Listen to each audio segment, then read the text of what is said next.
Je vois les 3 derniers jours de juillet comme un seuil, et non comme une simple suite de dates, parce que ton cœur a déjà senti que quelque chose se tenait à la porte. Ce n'est pas la date elle-même qui te parle, c'est l'attente qui s'est levée en toi quand tu as entendu 29, 30 et 31 juillet. Dans une cuisine silencieuse, près d'une tasse encore tiède, tu peux regarder l'horloge sans vraiment la voir. Et pourtant ton intérieur comprend avant ton esprit. Tu avances dans une saison où les détails ordinaires portent plus de poids que d'habitude, comme si une pièce de la maison gardait une présence invisible. Le matin paraît normal, la table paraît normale, le téléphone paraît normal, mais ton souffle n'est plus tout à fait le même. Il y a dans ta poitrine une vigilance douce, une tension qui n'est pas de la peur, mais qui ressemble à l'arrivée d'un message attendu depuis longtemps. Tu n'es pas en train d'inventer ce mouvement, tu es en train de le reconnaître. Le Seigneur n'agit pas toujours avec le bruit que l'on attend, et parfois, la préparation est déjà une réponse. Ce qui semble petit à l'œil naturel peut être immense dans le monde de l'esprit. Et quand tu sens cela, tu comprends que le seuil n'est pas vide. Il est en train de se remplir de sens. Tu as peut-être cru que ces jours passeraient comme les autres, avec leurs courses, leurs appels, leurs retards et leurs bruits de fond. Mais il y a des moments où le temps se resserre autour d'une parole intérieure. Dans le salon, sur une chaise trop familière, tu peux rester immobile et sentir que quelque chose en toi refuse de retourner à l'ancien rythme. Tes épaules portent peut-être encore la fatigue des semaines qui précèdent, et pourtant ton âme ne veut plus dormir dans la même confusion. Il y a des heures où Dieu ne commence pas par ouvrir des portes, mais par réveiller la perception de celui qui attend devant elle. Tu n'es pas abandonné dans une répétition sans issue, tu es placé devant un passage que tu dois apprendre à reconnaître. Le silence autour de toi n'est pas une absence sèche, il peut être une mise à part, une manière de t'éloigner du bruit pour que tu entendes ce qui compte. Comme Marthe devant la maison, tu pourrais être tenté de courir après tout, mais une autre voix t'appelle à choisir la meilleure part. Ce n'est pas un hasard si ton esprit se retourne vers la fin du mois avec une attention inhabituelle. Il y a des jours qui servent d'écrin à une visitation, et cela demande moins de précipitation que de discernement. Quand tu te réveilles avec cette impression diffuse que l'air est plus dense, ton corps le sait avant tes mots. Attention, vous devez comprendre ce qui se passe. Maintenant, certaines personnes se sont éloignées, certaines portes se sont fermées. Et des situations qui semblaient sûres ont commencé à changer sans explication. Ce n'est peut-être pas une coïncidence. Le protocole secret des élus a été créé pour ceux qui sentent que Dieu réorganise leur vie, mais qui ne comprennent pas encore la raison de tant de pertes, de silence et d'interruptions. À travers cette étape, vous apprendrez à reconnaître ce qui doit être laissé derrière vous, ce qui est en train d'être protégé, et quels signes peuvent apparaître avant un grand changement. Ne forcez pas des portes qui ont peut-être été fermées pour vous protéger. N'insistez pas auprès de personnes ou sur des chemins qui ont déjà accompli leur rôle dans votre parcours. Il arrive un moment où insister cesse d'être de la foi et devient de la résistance. Découvrez maintenant le protocole secret des élus. Je l'ai laissé pour vous tout en haut des commentaires de cette vidéo. Tes mains cherchent parfois le téléphone puis se retiennent, comme si quelque chose te disait que toutes les réponses ne sont pas encore prêtes à être lues. Tu peux rester quelques secondes au bord du lit, les pieds posés au sol, et sentir une gravité tranquille dans la poitrine. Ce poids n'est pas une condamnation, c'est une conscience accrue. Le Seigneur peut être en train d'enseigner à ton intérieur à ne plus confondre urgence et direction. Ce qui te presse autour de toi n'est pas toujours ce qui te conduit en avant. Il y a une différence entre l'agitation qui disperse et l'appel qui rassemble. Et toi, en ce moment, tu es ramené vers ce qui est essentiel. L'ancien toi courait après la preuve, le nouveau toi apprend à marcher avec la confirmation. Dans cette transition, tu peux éprouver une faim plus profonde, une soif de clarté, une sorte de calme tendu qui ne demande qu'une chose, savoir si tu dois avancer ou attendre encore. Mais l'attente juste n'est pas une perte, elle est une semence. Les jours qui viennent ne sont pas là pour te troubler, ils sont là pour te révéler. Les 29, 30 et 31 juillet ressemblent à un couloir où les pas résonnent autrement, et tu le sens parce que tu as déjà vécu des moments où un simple détail changeait la direction d'une journée. Peut-être que tu étais dans la voiture, à un feu rouge, regardant les autres traverser, et qu'une pensée très nette s'est imposée sans bruit. Peut-être que tu étais devant l'évier, les mains dans l'eau, lorsque la même sensation a traversé ton corps comme une visite discrète. Le Seigneur parle souvent dans ce genre d'instant, quand rien d'extraordinaire n'est visible et pourtant tout intérieur s'aligne. Tu n'as pas besoin de forcer une interprétation, mais tu dois accueillir la possibilité que ces jours portent une séparation entre l'ancien et le nouveau. Ce n'est pas la superstition qui t'appelle, c'est le discernement. Les dates deviennent signifiantes non parce qu'elles possèdent un pouvoir en elles-mêmes, mais parce qu'elles peuvent devenir le cadre d'une confirmation. Et si ton cœur a bondi en entendant ce message, ce bond n'est pas à mépriser. Il peut être l'écho d'une porte déjà entr'ouverte. Ce qui doit mourir en toi résistait au changement, et ce qui doit naître en toi cherche encore son souffle. Alors tu avances avec sérieux, sans brutalité, comme quelqu'un qui entend son nom au loin. Il y a dans ta vie des pièces qui n'ont plus la même lumière qu'avant, et cela te force à regarder autrement les choses que tu croyais fixes. La chaise près de la fenêtre, le rideau qui bouge à peine, le bruit d'un voisin derrière le mur, tout cela peut devenir le décor d'un appel plus grand que le décor lui-même. Quand la nuit tombe, tu peux t'asseoir seul et percevoir que certaines fatigues ne viennent pas seulement du travail, mais du combat silencieux de rester fidèle sans voir encore le fruit. Tu as peut-être porté des attentes plus lourdes que tu ne l'as admis. Et pourtant cette lourdeur n'a pas le dernier mot. Il existe une différence entre être retenu et être préparé. Ce qui est retenu par Dieu n'est pas perdu. Et ce qui est préparé par Dieu n'est pas oublié. L'opposition voudrait te faire croire que rien ne se passe si tout reste discret, mais la vérité spirituelle est souvent cachée avant d'être visible. Le monde de l'esprit n'a pas besoin de fanfare pour être réel. Alors, quand ces jours approchent, tu es invité à surveiller moins les apparences et davantage les confirmations intérieures. Les portes les plus importantes s'ouvrent parfois sans fracas, et ce qui te semblait tardif peut être exactement à l'heure de Dieu. Tu as peut-être cherché des signes spectaculaires, mais le Seigneur commence souvent par une paix inhabituelle au milieu de l'habitude. Dans une chambre où la lumière du matin glisse sur le mur, tu peux sentir que la même pièce n'a plus le même poids. Ton regard se pose sur une Bible ouverte, sur un carnet, sur une chaise vide, et tout devient plus simple, plus nu, plus vrai. Le corps sait quand quelque chose se prépare, même si la tête tarde à le nommer. Les épaules se détendent à un endroit et se contractent à un autre, comme si deux saisons cohabitaient en toi. L'ancienne saison veut courir, la nouvelle veut écouter. L'ancienne saison exige des preuves, la nouvelle accepte la formation. C'est pour cela que ces jours te mettent devant un choix intérieur. Tu peux continuer à mesurer ton chemin à partir de ce qui manque, ou tu peux commencer à le mesurer à partir de ce qui est déjà en train d'être construit. Le Seigneur n'est pas seulement intéressé par ton arrivée, il travaille aussi ton regard. Et quand le regard change, le calendrier n'est plus seulement un calendrier, il devient un lieu d'appel. Je te le dis avec calme, les signes ne sont pas là pour t'ébranler sans te conduire, ils sont là pour t'ordonner intérieurement. Peut-être que tu as entendu ce message au milieu d'une pause au travail, au bord d'un lit défait, ou en marchant seul dans une rue où les vitrines reflétaient ton visage fatigué. Ce genre de moment a une manière particulière de toucher le cœur, parce qu'il n'emprunte pas les grandes scènes.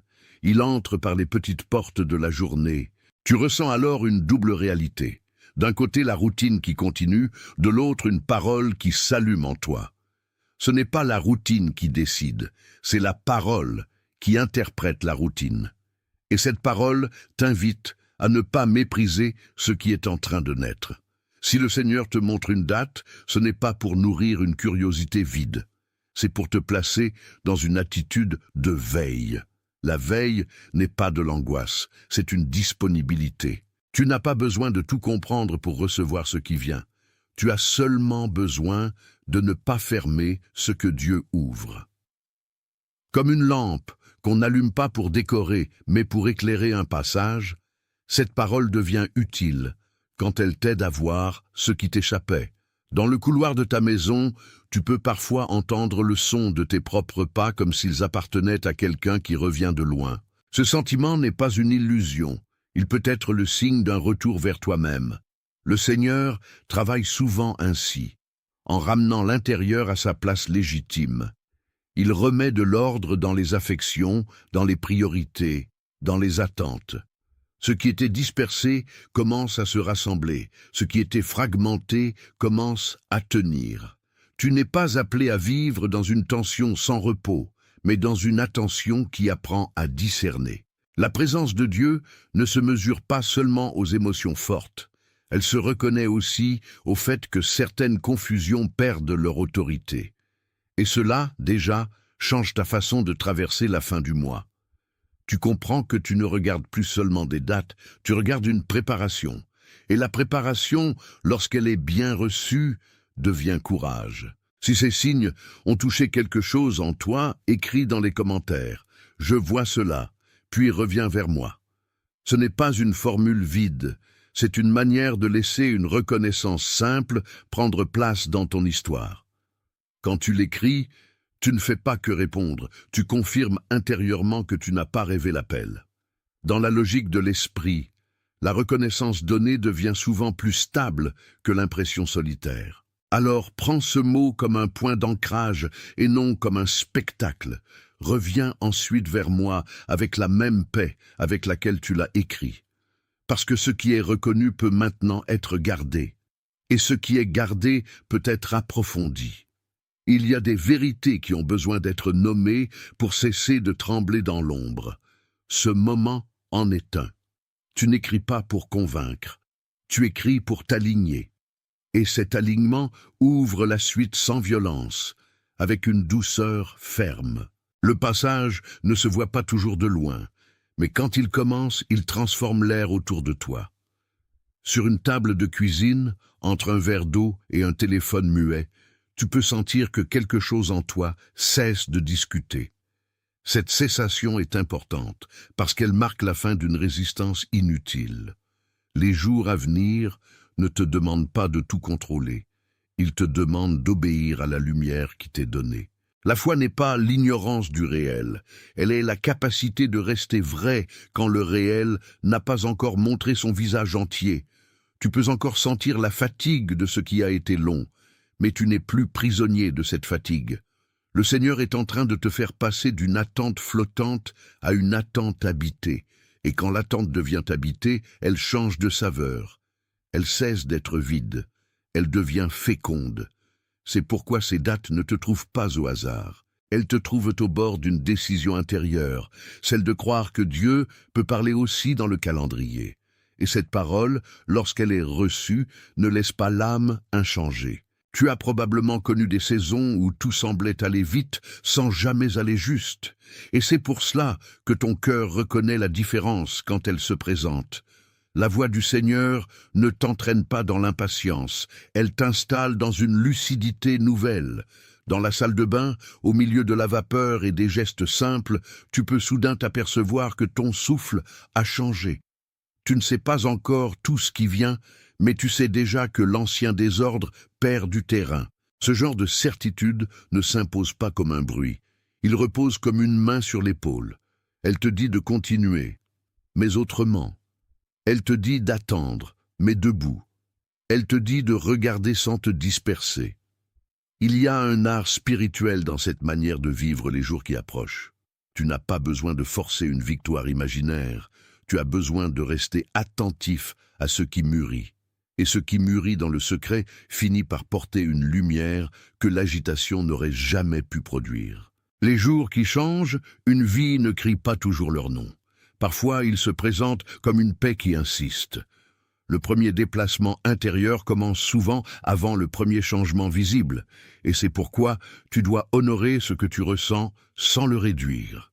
Au bureau ou dans la pièce où tu travailles, il peut y avoir un écran allumé, des papiers empilés, un stylo tombé de travers, et toi au milieu de tout cela, plus silencieux qu'avant. Cette scène ordinaire devient le théâtre d'un appel, si tu acceptes de l'écouter.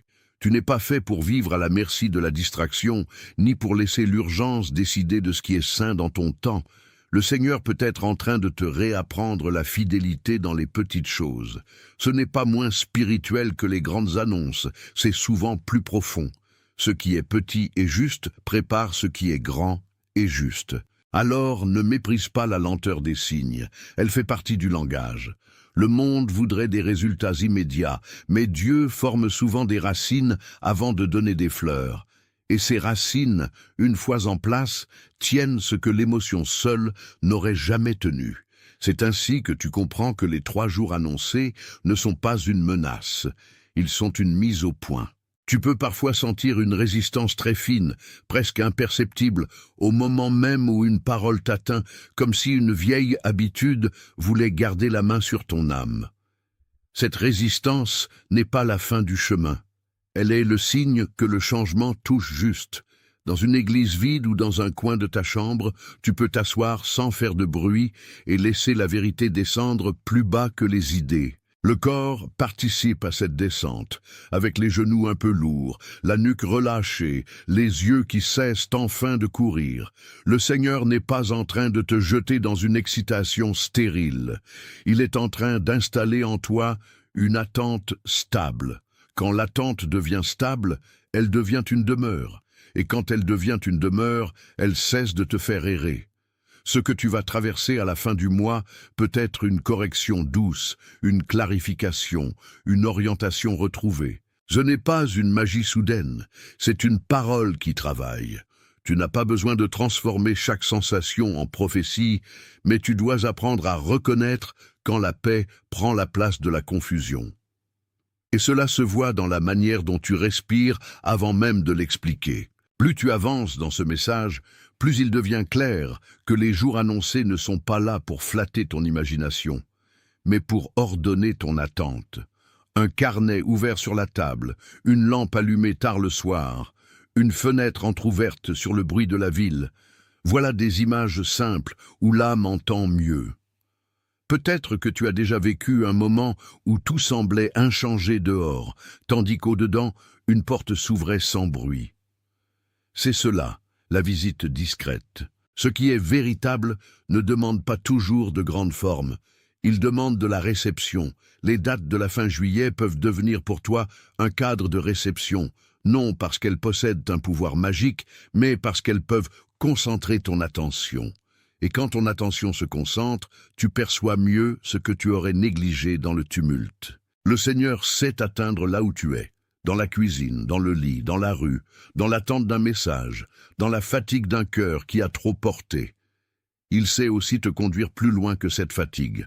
C'est pourquoi tu n'es pas invité à t'épuiser à anticiper, mais à te rendre disponible.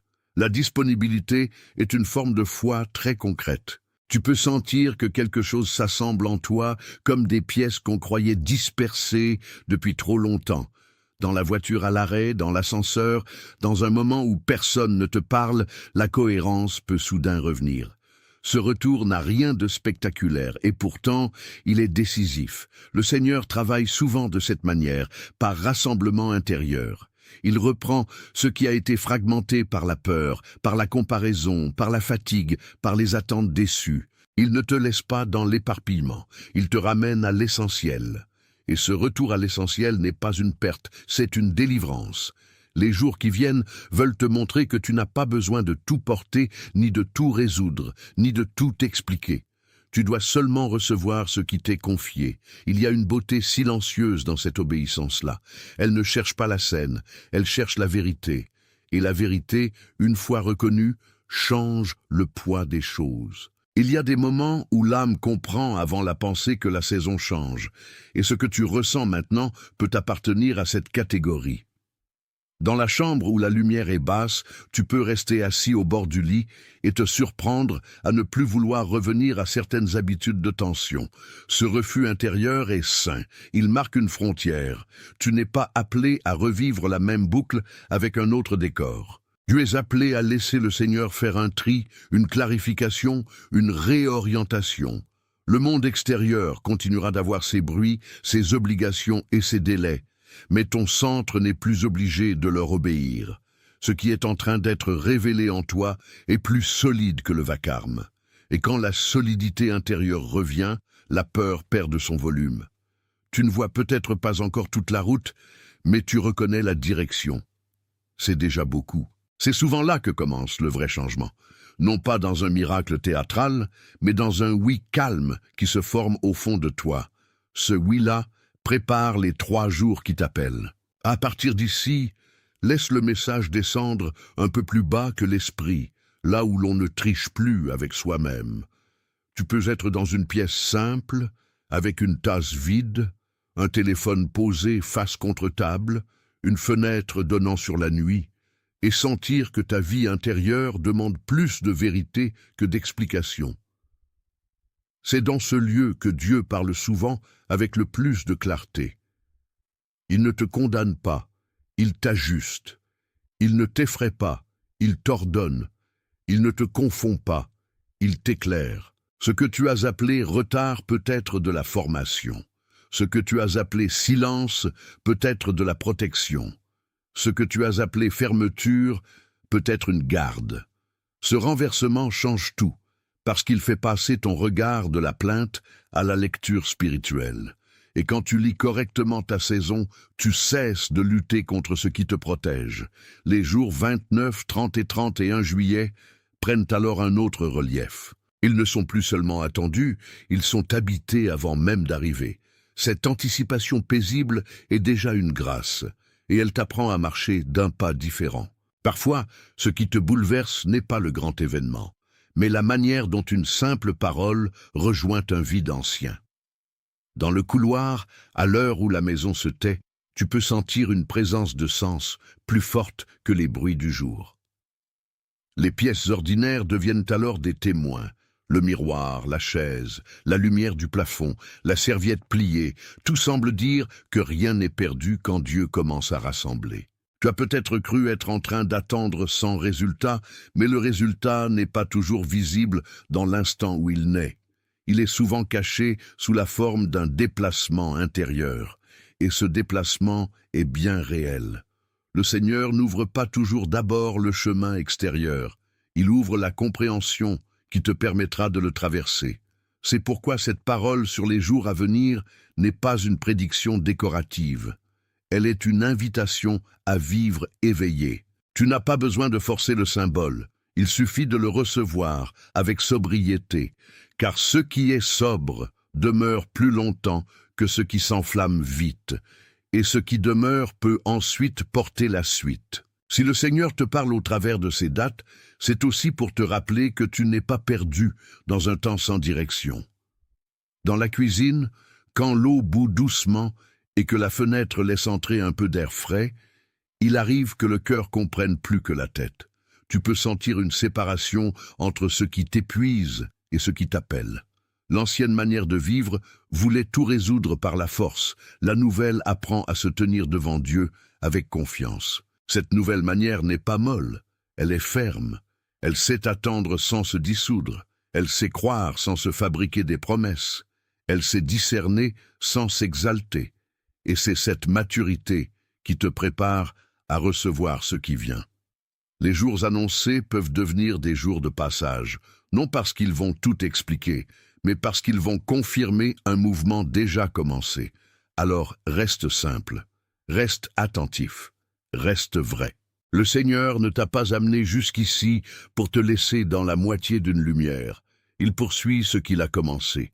Quand le cœur devient attentif, il commence à remarquer ce qu'il ne voyait plus, et cela change la texture des journées. Une chaise vide dans la salle, une serviette sur le dossier, un cahier ouvert sur une phrase inachevée. Tout devient signe d'un monde en train d'être réorganisé. Tu peux encore porter des questions, mais elles ne dominent plus ta respiration. C'est déjà une victoire.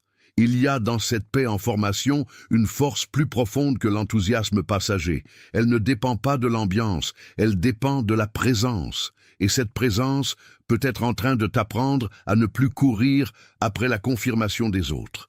Tu n'as pas besoin que tout le monde comprenne pour rester fidèle. Tu n'as pas besoin que tout soit visible pour rester vrai. Le Seigneur voit ce qui est caché, et cela suffit à reposer ton âme. Les jours qui t'attendent à la fin de juillet sont peut-être moins un choc qu'un ajustement, mais un ajustement peut transformer toute une trajectoire. C'est pourquoi tu dois les approcher avec respect, sans peur, sans arrogance, avec un cœur ouvert. Tu n'es pas appelé à interpréter le temps comme un ennemi, mais comme un lieu de rencontre. Quand tu sors dans la rue et que la lumière du soir tombe sur les façades, tu peux sentir que ton intérieur répond à quelque chose de plus grand que l'instant. Les yeux se posent sur les gens qui passent, sur les voitures, sur les vitrines, et pourtant c'est ailleurs que la vraie lecture se fait. Une parole de Dieu ne vient pas seulement informer, elle transforme la manière de traverser les minutes. Ce que tu reçois maintenant peut te garder de l'affolement. Il peut te rendre plus patient, plus lucide, plus réceptif. Et cette réceptivité est précieuse. Elle t'empêche de confondre le bruit avec le message, l'émotion avec l'appel, l'envie avec la direction. Les 3 derniers jours de juillet deviennent ainsi un seuil symbolique qui t'aide à ne pas revenir à l'ancien automatisme. Tu apprends à respirer autrement. Tu apprends à écouter avant de décider. Tu apprends à laisser Dieu nommer le moment. Et quand Dieu nomme le moment cesse d'être flou. Il devient un lieu de rencontre. Si ce que je décris a touché exactement le lieu que toi seul connais, écris dans les commentaires « Je suis prêt », puis reviens vers moi. Ce n'est pas une formule pour forcer quoi que ce soit, c'est un acte de consentement intérieur rendu visible. Le mot « prêt » ne signifie pas que tout est déjà compris, il signifie que ton cœur cesse de résister à ce qui doit venir. Dans la logique spirituelle, être prêt, c'est déjà commencer à recevoir. Alors écris-le sans précipitation, avec la vérité simple de celui qui ne veut plus reculer devant sa propre saison. Reviens ensuite vers moi, parce que ce geste n'est pas une fin, mais une porte. Ce que tu signes par ce mot n'est pas une performance, c'est une disponibilité. Et la disponibilité attire la clarté. Il y a des instants où l'écriture d'une seule phrase devient plus importante que 1000 pensées dispersées. Celui-ci en fait partie. Tu n'écris pas pour le regard des autres, tu écris pour ton propre alignement devant Dieu. Ce passage te demande une fidélité silencieuse, et cette fidélité se vit souvent dans les détails que personne ne remarque. Le matin, quand tu fais ton lit plus lentement que d'habitude, quand tu ranges la table sans humeur, quand tu laisses le téléphone de côté quelques minutes de plus, quelque chose en toi apprend à obéir à une paix plus grande que l'agitation. Attention, vous devez comprendre ce qui se passe, maintenant. Certaines personnes se sont éloignées, certaines portes se sont fermées, et des situations qui semblaient sûres ont commencé à changer sans explication. Ce n'est peut-être pas une coïncidence. Le protocole secret des élus a été créé pour ceux qui sentent que Dieu réorganise leur vie, mais qui ne comprennent pas encore la raison de tant de pertes, de silence et d'interruptions. À travers cette étape, vous apprendrez à reconnaître ce qui doit être laissé derrière vous, ce qui est en train d'être protégé, et quels signes peuvent apparaître avant un grand changement. Ne forcez pas des portes qui ont peut-être été fermées pour vous protéger. N'insistez pas auprès de personnes ou sur des chemins qui ont déjà accompli leur rôle dans votre parcours. Il arrive un moment où insister cesse d'être de la foi et devient de la résistance. Découvrez maintenant le protocole secret des élus. Je l'ai laissé pour vous tout en haut des commentaires de cette vidéo.